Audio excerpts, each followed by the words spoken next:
Hola everybody!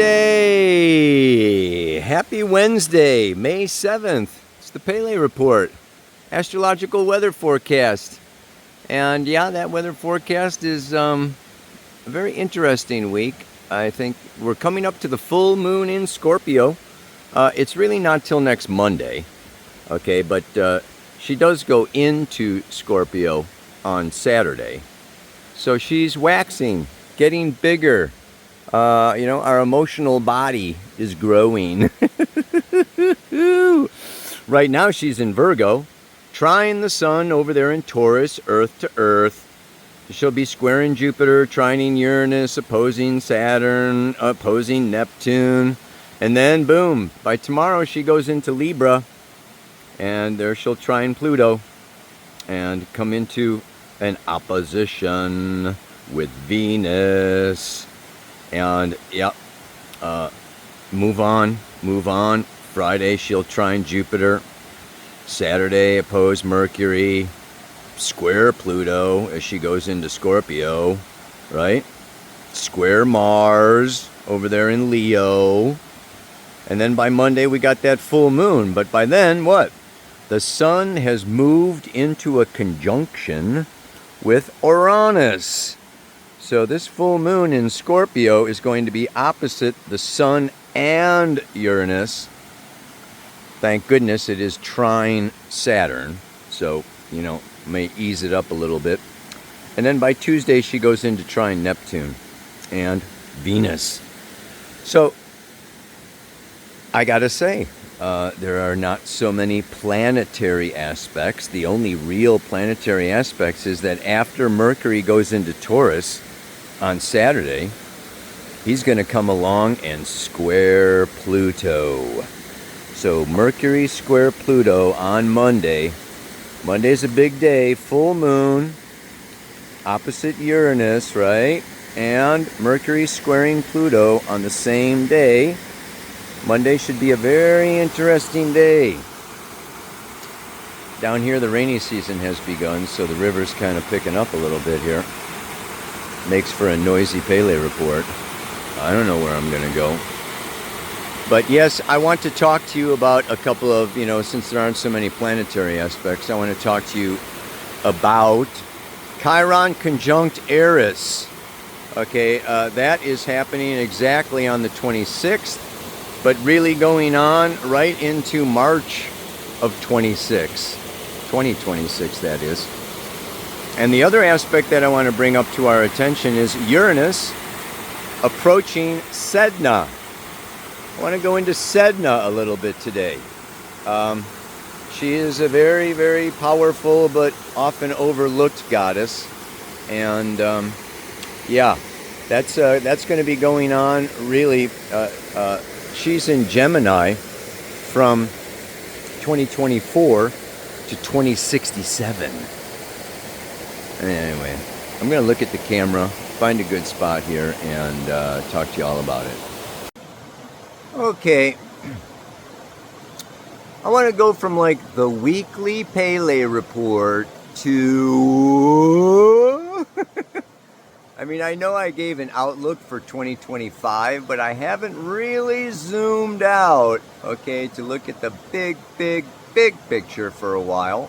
This could be a long report. There are so many threads that I'd like to weave together with all of this, but yeah, boy. So, sit down, get a cup of tea or something, man. We could be in for the long haul here. Where to start? I think where to start for sure is that we can see now Neptune will be moving into Aries. Pluto has moved into Aquarius. And Uranus is moving into Gemini, within the next year. And this is a shift, okay, from feminine, earth and water, Capricorn, Pisces, Taurus, into air and fire. Aquarius, Gemini being air, Aries being fire, moving from the feminine to the masculine signs. What are we in for? Pluto's going to be in Aquarius now for like 20 years.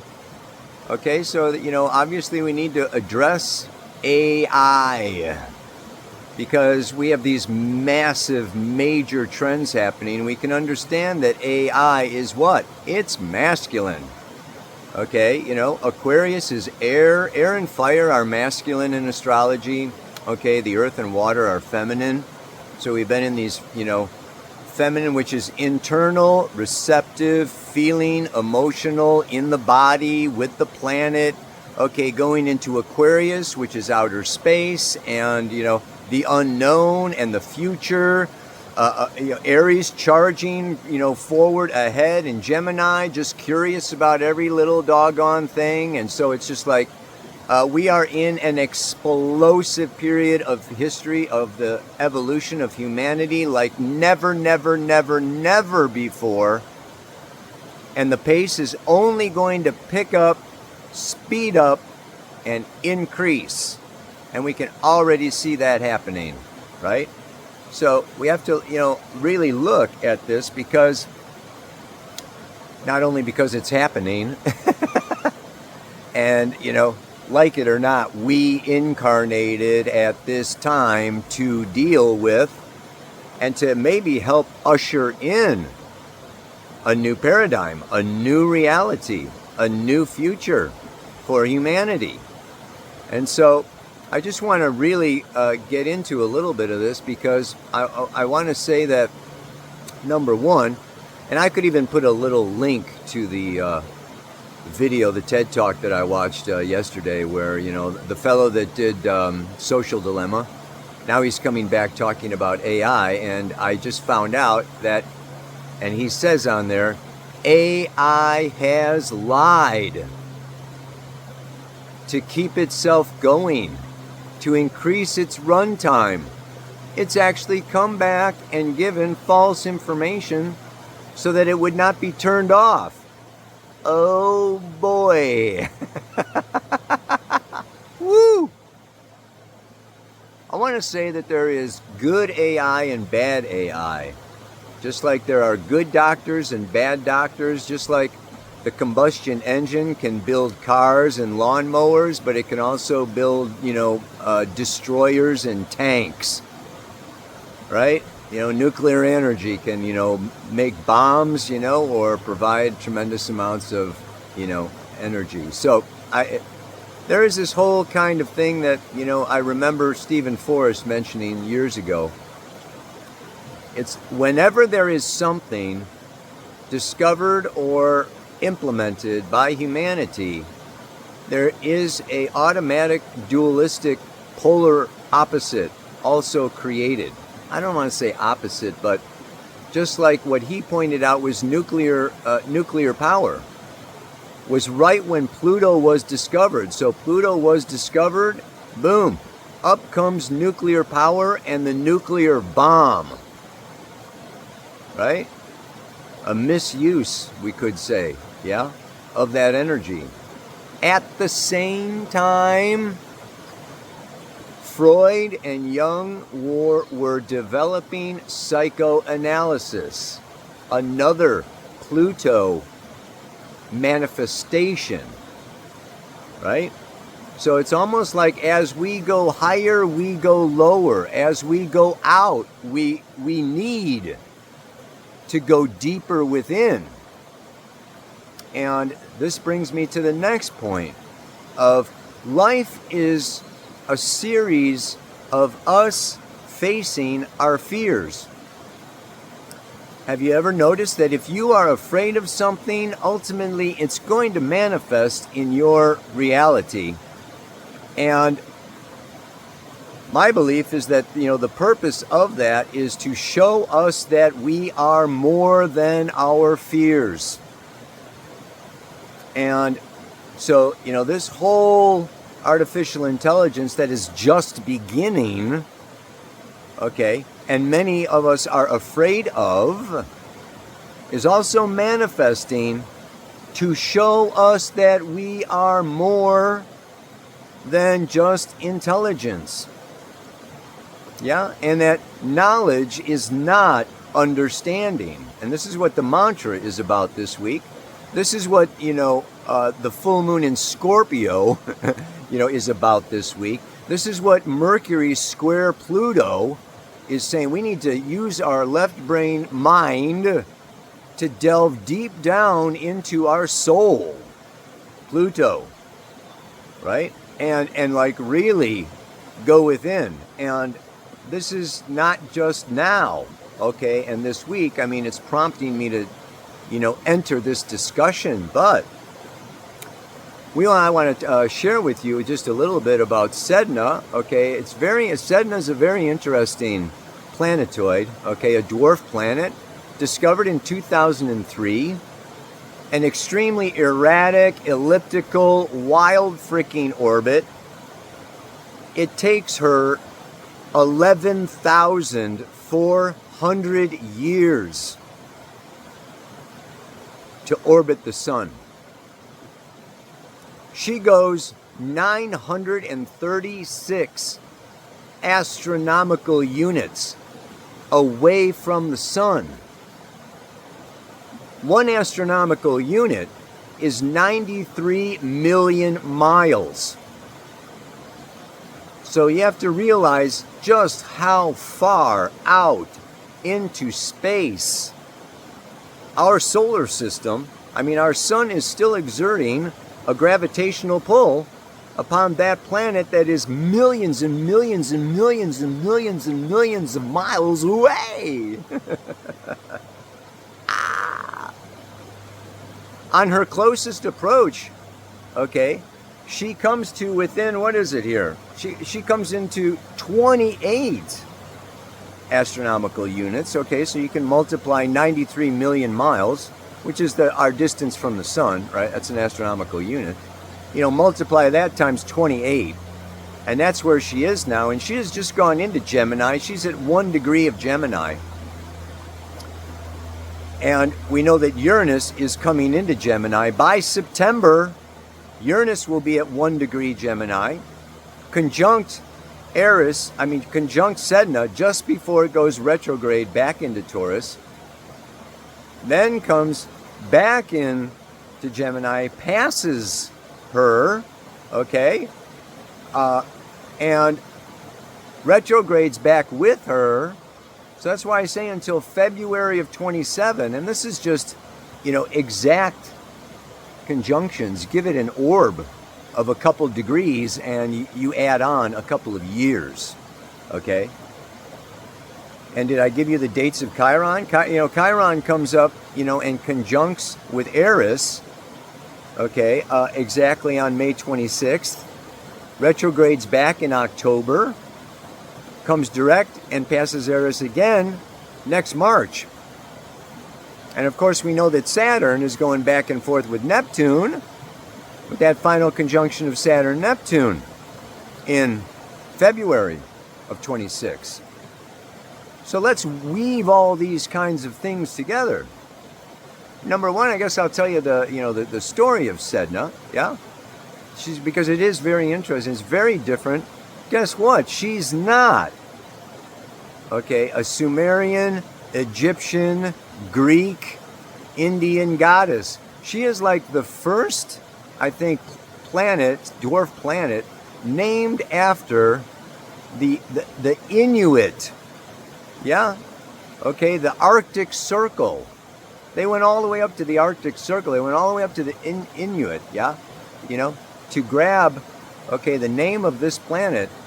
It's very cold out there in space.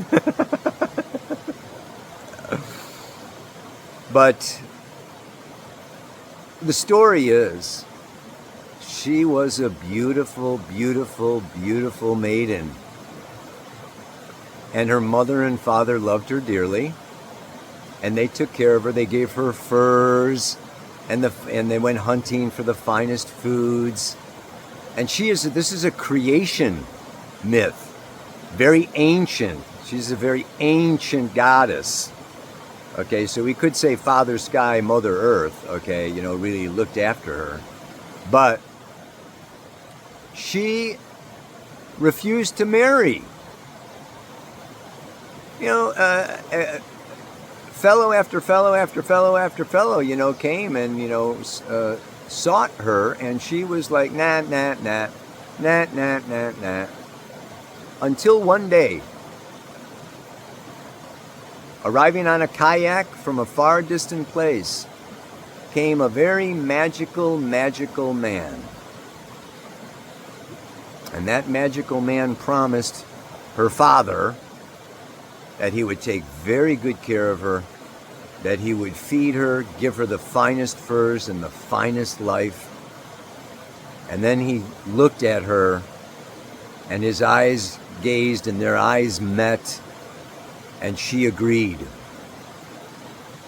So she jumped in his kayak, and he paddled away with Sedna. Only he took her out to a remote, distant, isolated, unpopulated island that was rather barren. And when he got there, he completely changed. He was not a man. He was a bird man. Yes, like a thunderbird, a huge. And he didn't give her any furs. All he gave her was fish. And the other birds came around, and she was so distraught. She was so unhappy. She was miserable.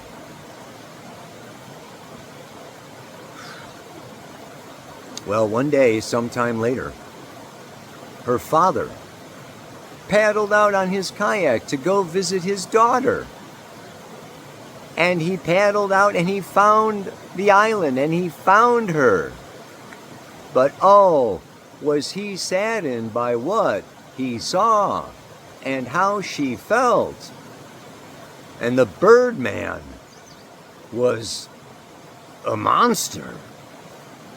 And he took his daughter in his kayak and paddled away from that terrible, barren island. Well, you don't mess, okay, with the Birdman. And he got all of his friends, okay? He got all the birds. And he was a massive bird. And they went out and they flew over the father and Sedna in the kayak and waved their wings and created so much wind and so much turbulence, and the waves and the whitecaps, he created a huge storm. And the father was afraid that the boat was going to flip over and they would both die. And here's a very interesting part of the story. The father, knowing that he was upset at losing and missing his daughter, threw Sedna overboard. But that didn't stop him. He was pissed off, right? They still. So the storm did not cease.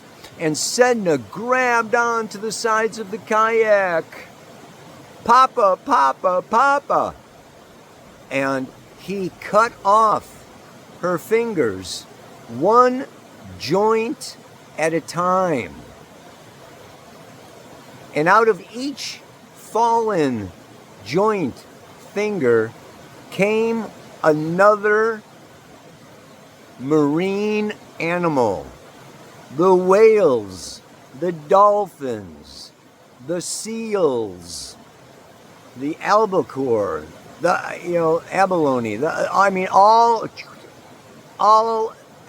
and then he went to the next one, and the next one, and the next one, and so the seas were populated by the loss of the fingers of Sedna. And finally, she could not hold on to the kayak any longer. And she fell down to the bottom of the ocean. And there she sits to this day, wounded, traumatized, torn, and angry. And the fishermen hail to Sedna. And when they're not catching any fish, they have the shaman turn himself into a fish and go down to visit her at the bottom of the sea, where she resides, with a tail of a fish and the torso of a goddess. But her hair is all matted and blowing and flowing, in the seas and in the ocean, and it's a mess. And she can't comb it because she has no fingers. And so the shaman comes down, and to please her and appease her, he combs her hair. There's a lot of symbolism in this myth. Yes, the bird man, the fingers, the hair, the water, the ocean, the father sky, and even then the mother earth abandoning our goddess. So it's not just Neptune in astrology that rules the sea, but Sedna. And so we have to expand, right? Our consciousness, our reality, our understanding, our knowledge of the world, ourselves, as mirrored through astrology, to include another part of our consciousness. Whenever we discover a new planet, it is a new aspect of consciousness that we can then begin to deal with consciously. Right? So since 2003, we have that. And then since 2007, we have Eris. And I've told the story of Eris, the goddess of discord, who was repelled, rejected, ejected from the gods, ejected from the party on Mount Olympus, and stormed into the party on her horse and threw the apple of discord amongst the goddesses, creating discord. Now we have Chiron for a year, conjuncting Eris, a healing crisis of discord. And we know that there is great discord. It's growing every day. Maybe started with Trump's first presidency, then, came in with COVID, right? The vaccine or no vaccine, Now it's coming in with AI, and there is just a tremendous amount of pluses and minuses, people taking sides. This is good, this is evil, this is ultimate surveillance and control, this is liberating free and the solution to all our problems. Discord, polarization. We are polarizing. And so this Chiron, this next year is, yes, it will be a crisis. There is a crisis pending, already begun. There is great drama around all of this, right? And the stakes are high, and the money is high, and the jobs and security and the future are, just very destabilized, which is very Uranian. Uranus in the last degrees of Taurus, right? Survival, money, groundedness. And then it's going to go in and join with Sedna. And that's, Uranus is the great awakener. It is Prometheus, and it is aha moments, be they traumatizing. It's sudden, unpredictable, extreme events that wake us up to a higher, wider, broader truth. Like it or not, pleasant or not, comfortable or not, boom, our balloons are bursted. Saturn coming to Neptune at the same time, bursting our illusions, bursting our bubbles. This is just like, boom. Our reality, Pluto in Aquarius, okay, is, right? Going out into deep, deep, deep space, 11,000 year orbit of Sedna. And we can even see the masculine and the feminine. Yes, drawing further apart, the patriarchies and the matriarchies and the whole, this whole energy, okay? Can we trust AI? Can we trust men? Can we trust the masculine? Can we trust da-da-da-da-da? And this need, right? I would say that we could very easily experience, okay, some earth changes. Gaia herself, the feminine. I mean, we're getting volcanoes going off quite a bit more often now, okay, and I can see more of this coming, so that our very earth itself, that we rely on, that we live on, there may be some very rude awakenings of the feminine. The only thing that, gives me some kind of hope, I want to give the picture of the embryo, right? The picture of gestation. And what happens? Yeah, the sperm hits the egg splits, and we have, what? Cell division, right? The single cell polarizes, right? Here it is. This is happening right now. We are polarizing. And then what happens? Right? Then they both split. And what happens? Our reality expands. Our universe expands. Our consciousness expands. So we learn and we evolve through dualistic coexisting desires, through polarization.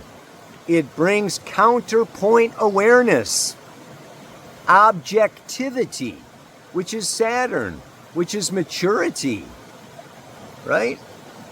The elder wisdom. So this is really, it's like pulling teeth, isn't it? This is so uncomfortable. It's so hard. And yet at this very time, the full moon in Scorpio, Mercury square Pluto, and, we understand that we just had, yesterday, Mercury was conjunct Chiron. I am sure that we have all been having very deep conversations about our wounds, about our feelings, about our soul needs. And these are not over yet. Mercury coming into square Pluto is really going to bring in, okay, Taurus into Aquarius. This is a very intense time, and of course it brings awareness, it brings growth, it brings evolution. And all I can say is that all this, AI, all of this Uranian, Aquarian fire that takes us out, demands, forces us to go in, deeper and deeper and deeper into our soul nature. We will have amazing amounts of information. We will have amazing amounts of robots and drones and this and that and the other thing, but it's going to force us into becoming more human and actually distinguishing and understanding exactly what human nature is. AI doesn't have a heart, a body, feelings, can't experience love, doesn't have an etheric body, doesn't have an astral body, okay, doesn't reincarnate. No. I mean, we are completely different animals of a whole nother nature, okay, than, this intelligence. So, what can I say? There's like I said, good AI and bad AI, and what is it? Who is programming it? Who is prompting it? A prompt engineer, yeah? Prompts the AI to go out over the World Wide Web, the field of, human knowledge base, and seek out particular information related to the field of inquiry. And as such, the person can say, I want you to ignore that, I want you to focus on that, I want more of that, I want less of that. The more exact the prompt, the better the result, the return with the LLMs, right? And it's just like right at this stage anyway, there is still a lot of teaching AI, programming AI, okay, to just like go here, go there, ignore this, focus on that, bring back probably more of like what I want to know. So then you've got what? Get me now? Good people and bad people. You've got the good guys in the white hats going out there. Okay, I want you to focus on love and light and the ancient wisdom and blah, blah, blah, blah, blah, okay? And the bad guys going in there, I want you to ignore, okay, this, that, and the other thing, and just tell me how I can make more money or have more power or da-da-da-da-da-da-da. I mean, so, yeah, so you're going to get, amazing platforms, and you're going to get bullshit platforms, right? And we're going to get, government surveillance and control, and we're going to get individuals that are, discovering and, releasing new understanding about science and nature and life and psyche and whatever. I mean, it's just, again, it's another, it's another man-made invention. It's another power trip. So yeah, this is this is kind of the long term, is that we're really facing a bigger than ever transformation of life on planet Earth. And as our friend says in the video that I'll put a link to, right, restraint. He points out there is no spiritual tradition. There is no spiritual discipline. There is no, in all of history, in all of the Bhagavad Gita, to the Bible, to the this, to the that, to the other, to the, Quran, that every single one points to restraint, Saturn, caution, maturity, objectivity, what is good for the next 7 generations, not just my personal subjective advancement or comfort. We want to get the word out there far and wide, and the good news is that he said, they did, the dangers of nuclear testing became known far and wide. And it created a treaty banning nuclear testing. It is possible. It's not time to throw up our hands. Oh, this is inevitable. Nothing we can do about it. Blah, blah, blah, blah, blah. In the hands of the corporations. No. Let's not give up too soon. We can bring this, if we listen to Sedna and we listen, okay, to Eris, and we listen to the feminine, and we listen to our souls, and we work out of love, we can bring the finest expression of this new tool into manifestation. So I'm into, not being a fearful avoidant, not being a dismissive avoidant, but we need to boldly go where humanity has never gone before.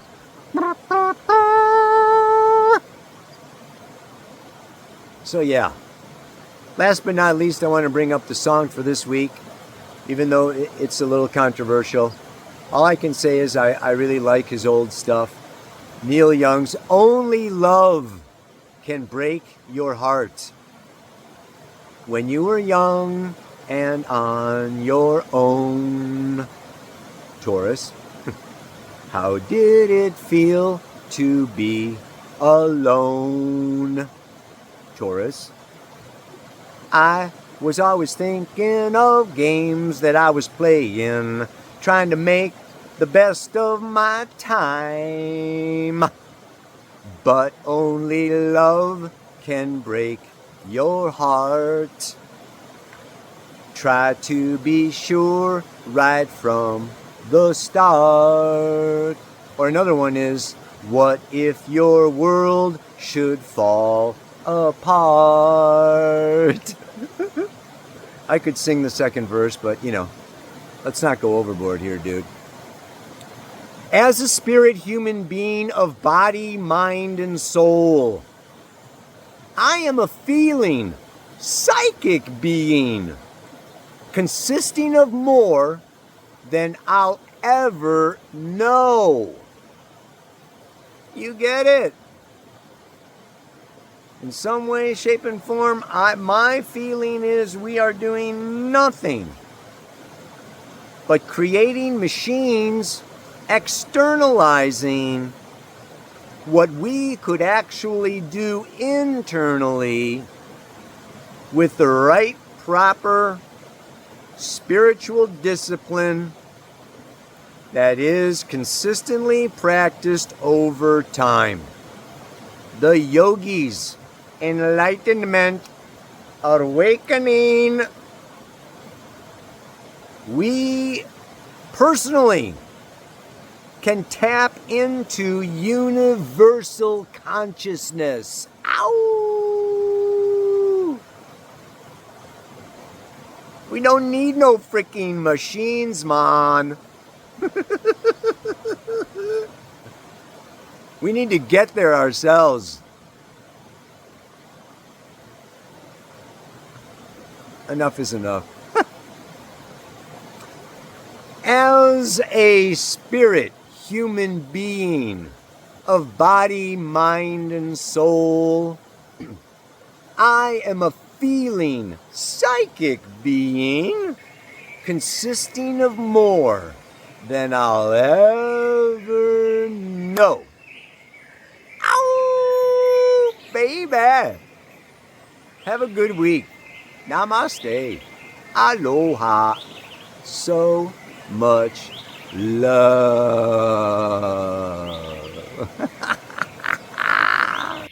Oh, darn it. How could I forget the Sabian symbol for the full moon? Cut it out. The 23rd degree of Scorpio, the sign of alchemical transformation, bum, bum, bum, bum, bum, bum, bum, is what? A rabbit metamorphoses into a nature spirit. The raising of animal drives to a higher level. Obviously, the Pele report today kind of came out of this, yeah. The rabbit is traditionally a symbol of an overabundance of progeny, thus of a great stress on procreative and sexual processes. Nature spirits, on the other hand, represent the higher aspect of life's energies, as they are said to guide those normally invisible forces controlling the growth of all living organisms, particularly in the vegetable kingdom. Thus, the symbol refers to the transmutation of the generative power into a more ethereal and subtle form of potency. We are psychic spiritual beings, not just animals. Oh man, what else did I forget? So yeah, Hawaii sold out. My one and only last workshop for this year in the safari in Tanzania has 3 spots left. 3 spots left. One of those could be for you. Coochie coochie coochie coo. Hasta luego, baby.